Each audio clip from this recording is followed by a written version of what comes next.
"You mustn't come to the funeral." My husband Roger shouted at me when he learned that his father had deceased after a long battle with an illness. What wife doesn't attend her father-in-law's funeral? Despite my protest, Roger firmly refused, and I didn't understand why. On the day of the funeral, I sneaked in to observe, and there he was, seated with a woman I didn't recognize at the bereaved family side.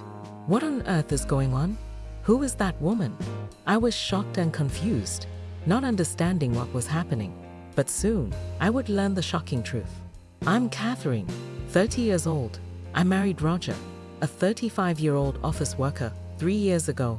We don't have any kids yet.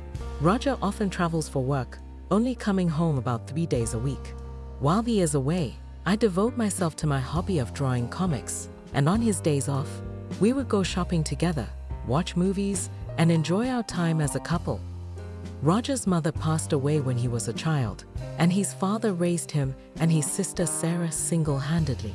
In the early days of our marriage, we would often visit Roger's family, a 2-hour drive away.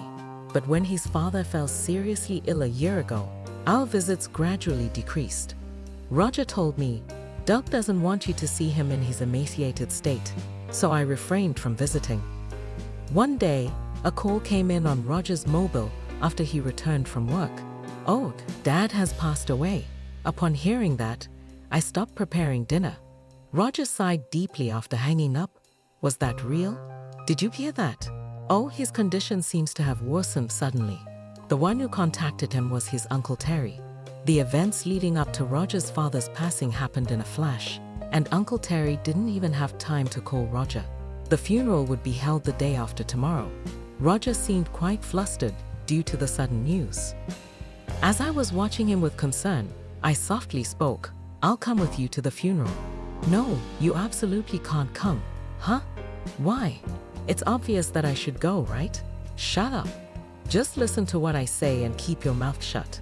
Roger stormed off to his room, hastily packing his suit and change of clothes. "But why? Can you tell me why?" "Shut up. I'm going to stay at my parents' house until the funeral is over. Just remember, you must not come to the funeral." "Wait, hold on a minute." Ignoring my panic, my husband, Roger, left the house. It's only natural for a wife to attend her father-in-law's funeral. Then why isn't it okay for me to go? I was left feeling frustrated and confused. Unable to let it go, I decided to ask about the location of my father-in-law's funeral. I called my sister-in-law, Sarah, who I don't usually keep in touch with, but she seemed oddly distant. "How come you know about our father's death, Catherine?"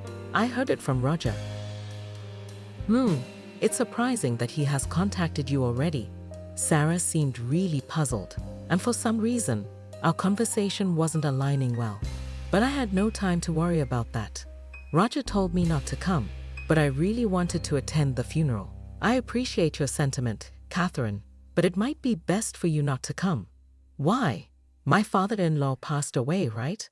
I want to say my final goodbye, please." After my persistent pleading, there was a moment of silence before she responded, "All right, but keep this a secret from Roger, okay?" Sarah gave me the location and time of the funeral, but said, "Please arrive later than the start time and take a seat where you won't be noticed."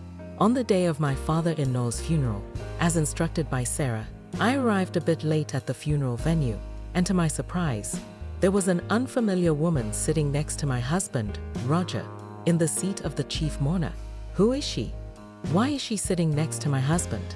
In a state of confusion and not knowing what was going on, I quietly took a seat in the farthest row back. Then, I overheard the people in the seat in front whispering, "Is that woman Roger's new wife, Lucy?" Poor Roger.